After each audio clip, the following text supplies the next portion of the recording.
Welcome back to Young Business Professionals. This is Felix and I hope you're all fine today. This time we would like to explain the meaning of so-called run-at rates to all of you. We're going to make this video as short as possible in order to introduce just the most important facts about run-at rates. On the very last slide of this presentation, I will share some experiences gained in real projects as a project manager, so make sure to watch this video until the very end. Let's just start. What does run-at rate stand for?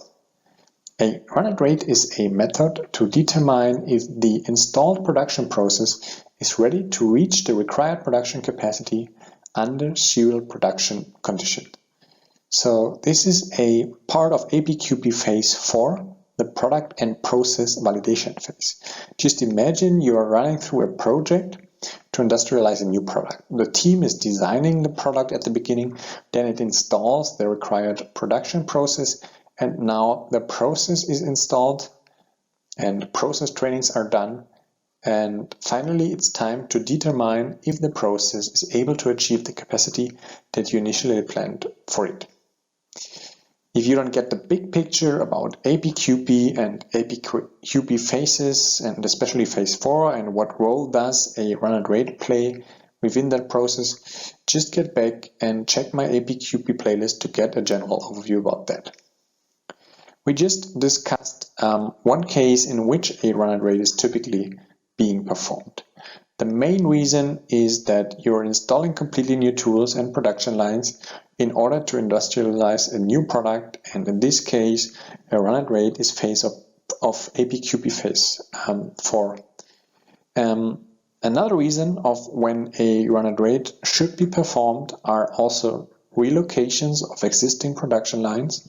Might be that you are relocating them within the same production hall, or just from hall to hall, or from production plant to production plant, just to verify if after the relocation everything is still the same and nothing has changed. Next to that, also capacity increase projects with regard to capacities that have not been confirmed before are also cases that require run-at rates to be performed. I'm sure there are a couple of other reasons. Feel free to post them down below in the comment section. That might help also other followers watching these videos. Let's talk now about the typical scope of a run-at rate. As already mentioned, the run-at rate is a production trial that shall confirm a certain capacity of a production line or tool. It shall also simulate real production conditions in which also spontaneous issues or difficulties might come up, such as downtimes caused by technical problems or scrap or similar things. It is recommended to perform this trial for several days or shifts with all the equipment needed. The length is depending on your internal guideline in case this is available, alternatively from the customer requirement. So it might be that a run-at rate just takes 3 hours, but it can also take 2 days. It's all depending on the priority of the produced component and the customer attention on that. A typical requirement of VW, for instance, is to perform a so-called Zweitagesproduktion, a full 2 days of production run. So during the run-at rate, a team of engineers is getting down to the shop floor and watching the production that is prepared for maximum capacity output carefully in order to understand if the capacity can be met or there are any issues that still should be solved. If you run through the run-at rate, make sure you check all single processes and don't miss anyone. Don't underestimate to cross-check your supply chain as well. This should be anyway done making the supplier ready with the supplier PPAP procedure, but it's always the case that people are underestimating the supply chain and sub-suppliers and their capacities. Be aware that customers are often willing to join run-at-rates. Alternatively, they insist on performing the run-at-rate during their presence. And during the run-at-rate, of course, you are recording OK parts, you're recording NOK parts, as well as downtimes and scrap to identify and understand the real capacity of the line or tool, considering also these downtimes. At the end of the day, the customer or your internal team decides if the line is fulfilling the capacity requirement, so production can be released, or if there are any deviations to be solved, so it's just a limited release, or if it can be released, if it can't be released at all.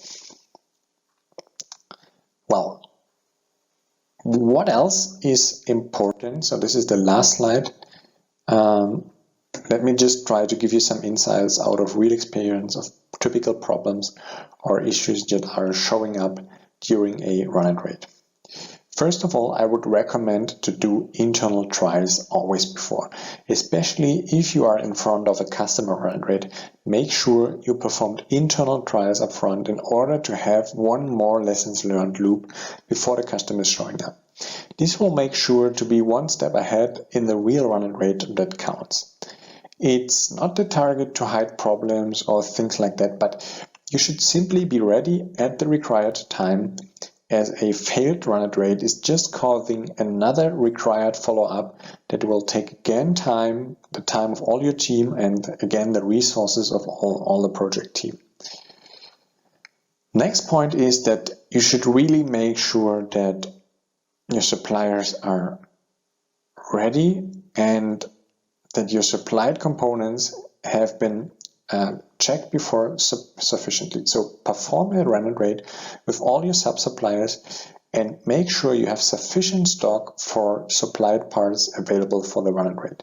Sounds pretty stupid, but it often happens that during the project you are having several build level of parts, and then at the run-at-rate the team believes to have all the parts in stock, but due to the fact that they are probably from several build levels, finally you're ending up in the run-at-rate with a shortage of supplied components, and this is really one of the poorest things that might happen to you at all.